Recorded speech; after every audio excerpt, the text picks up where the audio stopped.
आज हमारे बीच एक होनहार स्टूडेंट जो टीचर की तैयारी कर रहे हैं। इन्होंने काफ़ी संघर्ष करके इतने मुकाम पे पहुँचा है। इनका नाम प्रीतम सिंह है। ये बहुत वेल एक्सपीरियंस है। अभी ये बहुत किसी प्राइवेट कॉलेज में आप पढ़ा रहे हैं? नहीं, कॉलेज में नहीं, हम उसी तरफ पढ़ाते थे। ये जब रिसर्च करते थे हम वहाँ ये रिसर्च भी कर चुके हैं और आगे भी कर रहे हैं। इनका कोशिश है कि इस बार जो है टीचर के रिक्वायरमेंट में इनका हो जाए। आप पीजीटी के लिए भी एग्जाम के लिए क्वालिफाइड हैं? पीजीटी और 9-10 के लिए भी। पीजीटी माध्यमिक कहिए और उच्च माध्यमिक। माध्यमिक और उच्च माध्यमिक आप तीनों में आप मतलब क्या? तीनों में थे क्वालिफाई, लेकिन हमने माध्यमिक और उच्च माध्यमिक का ही तैयारी डाला है। अच्छा, मैंने ऊपर के लिए ही लक्ष्य रखा है। अच्छा, आपकी लक्ष्य आपका जो है आपको जरूर मिले, लेकिन मैं चाहता हूँ कि आप अपना प्लान बताइए कि साइंस आपका अपना स्ट्रीम शायद आप रख रहे हो, तो साइंस स्ट्रीम के लिए क्या आपका प्लान होना चाहिए कि कैसे ये स्टूडेंट लोग को अपना अच्छा परफॉर्मेंस दे सके और अपना सीट वहाँ पे टीचर के रिक्वायरमेंट में वो लोग अपना ध्यान मतलब लगा ये कर सकें। आपका बहुत अच्छा क्वेश्चन आया कि मुकाम कैसे प्राप्त कर सकते हैं। जैसे साइंस में स्टूडेंट कम क्वालिफाई हैं, सीट से कम क्वालिफाई हैं। अभी जो नहीं सुनिए ना, अभी 35 दिन का टाइम है। मैं यही बताऊंगा कि वो टेस्ट सीरीज डेली दें। जैसे साइंस की बात करें तो 40 नंबर में उधर आपका जनरल पेपर रहेगा, 80 नंबर आपका मेन पेपर रहेगा। यदि आप बायोलॉजी ग्रुप से हैं तो बॉटनी और जूलॉजी तो एक साथ आता है। बॉटनी, जूलॉजी और केमिस्ट्री आपका 40 नंबर केमिस्ट्री से क्वेश्चन रहेंगे जहाँ तक मालूम है, और 40 नंबर बायोलॉजी से रहेंगे। बायोलॉजी और केमिस्ट्री से 80 नंबर में से 40 नंबर रहेंगे डिवाइडेड। उसमें क्या है आपका ये 80 नंबर हो गया। 40 नंबर में क्या है, हमारा भारतीय राष्ट्रीय आंदोलन दिया है, भूगोल दिया हुआ है और करेंट दिया हुआ है और जीएस लिखा हुआ है और प्राथमिक मैथ। तो हम यही कहेंगे कि पहला जो टेस्ट दें, घर पर ही टेस्ट दें। कोई ज़रूरी नहीं हम किसी संस्थान से जुटकर टेस्ट सीरीज दें, या देना है तो प्लेटफॉर्म अच्छे कोचिंग है। पटना में प्लेटफॉर्म बाय नवीन कुमार सिंह है, वो ऑनलाइन साइंस के लिए टेस्ट कुछ जो है ऑफलाइन है, कुछ ऑनलाइन देते हैं। तो उससे ज्वाइन कर लें। हम ज्वाइन किए हैं, बहुत अच्छी प्राप्ति हो रही है उससे, और अपना स्किल डेवलप भी हो रहा है कि हम कितनी पानी में हैं। वैसे तो लोग जाने कि हम समुद्र हैं, हम तो सब कुछ जानते हैं, लेकिन जब 100 विद्यार्थी, 50 विद्यार्थी, सैकड़ों की, हजारों की संख्या में बैठ करके जब टेस्ट देंगे, तब वहाँ अपनी लेवल पता देता है कि हम कितनी लेवल में हैं। हम इस ढंग से दे रहे हैं टेस्ट। तो उसमें क्या है, पहले ये सोचे कोई भी अभ्यर्थी कि पहले पासिंग मार्क्स जो दिया गया है कट ऑफ को पार करना है, निगेटिव काट करके। जैसे 40% मार्क्स हैं तो इधर हो गया 40, मैंने 48 नंबर चाहिए पासिंग के लिए। तो पहला टेस्ट जो है 48 नंबर का ही तैयारी करके दे। अभी 35 दिन का टाइम है। यदि 17 सेट भी मारते हैं तो 17 गुना कर दीजिए 120, तो 17 गुना 120 बहुत क्वेश्चन रहते हैं। 2000 से ऊपर हो गया क्वेश्चन। हमें उम्मीद है कि यदि सेट को जैसे कि कहा है कि एनसीईआरटी और एससीईआरटी, तो एनसीईआरटी और एससीईआरटी के जो भी पीछे में दिया गया है, बुक लास्ट में जो कंक्लूजन दिया गया है और ऑब्जेक्टिव दिया गया है, उसको यदि हम हल कर लें चैप्टर वाइज और फिर सेट मार लें, इससे क्वेश्चन हमको लगता नहीं कि बाहर जाएगा। लोग एक हवा बना लिया है बीपीएससी निकाल नहीं पाएंगे, लेकिन हम कहते हैं आसान तरीका है। बीपीएससी है, आसान तरीका है, क्योंकि जब हम सेट देते हैं तो उसमें आसान दिखाई पड़ता है।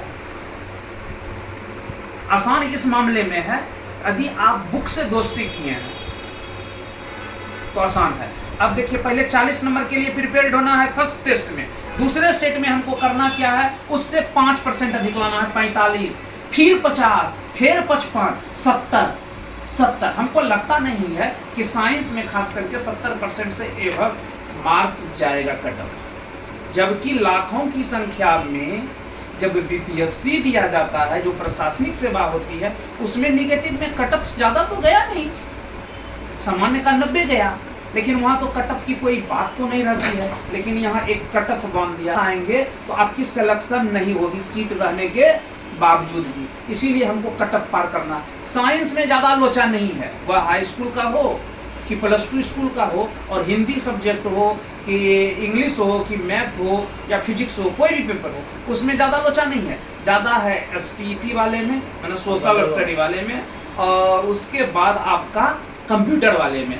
और प्राइमरी में क्या है, अदर स्टेट वाले को, चूँकि स्टेट जो क्वालिफाई होंगे वही यहाँ फॉर्म भरेंगे। बिहार स्टेट तो जो हैं वो तो सीट से कम ही है, स्टेट में तो ज़्यादा। प्राइमरी में ये है, हमको लगता है 5 पर 1 का चुनाव होगा। लेकिन ये बात है कि पासिंग मार्क्स तो सब तो नहीं ला पाएंगे ना, फॉर्म तो बहुत गिरेंगे लेकिन पासिंग मार्क्स नहीं कोई ला पाएंगे। और सबसे बड़ी बात ये हो जाए कि हिंदी और इंग्लिश, बहुत लोग बोलता है ना कि इसमें निगेटिव मार्किंग नहीं है, यदि हम मारेंगे भी तो पास कर जाएंगे। ऑप्शन 5 हैं, याद रख ले, उसमें 3 ही ऑप्शन सही देगा, एक चौथा। जैसा कि BPSC प्रशासनिक सेवा लिया था तो चौथा ऑप्शन में था उपरोक्त में से एक अधिक, और 5वां ऑप्शन था इनमें से कोई नहीं और इनमें से सभी। तो क्या है, आपको 3 ही ऑप्शन पर ज़्यादा चोट करना है कि प्रश्न से रिलेटेड वो 3 ऑप्शन में से कौन सही है, कि एक से अधिक है, चौथा के पास जाएगा, कि कोई नहीं है, 5वां ऑप्शन में जाएगा।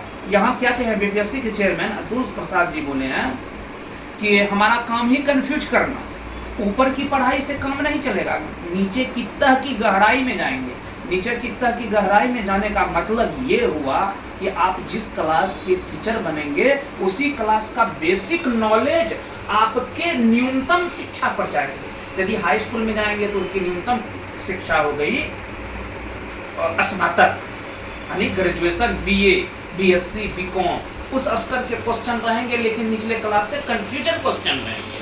जो +2 के देंगे वो +2 लेवल का क्वेश्चन रहेंगे, लेकिन वही चैप्टर का रिलेटेड मास्टर डिग्री का पूछा जाएगा, MA MSc डिग्री का पूछा जाएगा रिलेटेड सब्जेक्ट से।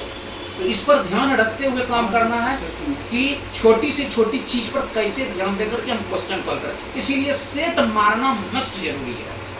एक सेट पर डे मारे तो 30 दिन में 30 सेट नहीं मार पाए, यदि 20 भी सेट मार लिए, एक दिन सेट मारे, दूसरे दिन भी हम पढ़े कंक्लूजन को, तो पर भी पर्याप्त है।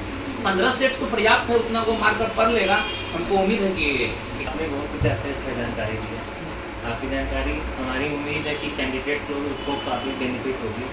मुझे उम्मीद है कि आप जो जानकारी दे रहे हैं उससे बहुत ज़्यादा स्पष्ट हो और कैंडिडेट को अपनी तैयारी में बहुत सारे हेल्प मिले। हाँ जरूर। मैं चाहता हूँ कि आगे भी आप अपना सुझाव स्टूडेंट लोग को अपना दें, अपना प्रीसियस टाइम स्टूडेंट के प्रति दें, ताकि स्टूडेंट अपना जागरूक होकर अच्छा कर सके। मैं कोशिश करता हूँ कि आप अपना ये एग्ज़ाम अच्छे से सफल हों, और मैं ईश्वर से भी प्रार्थना करूँगा कि आप अच्छे सफल होकर आगे जाएं। और उम्मीद है कि हम आपसे आगे भी आपका विशेष सुझाव, जो टीचर का जो एग्ज़ाम हो रहा है वो मैं आपसे। Thank you. ठीक है।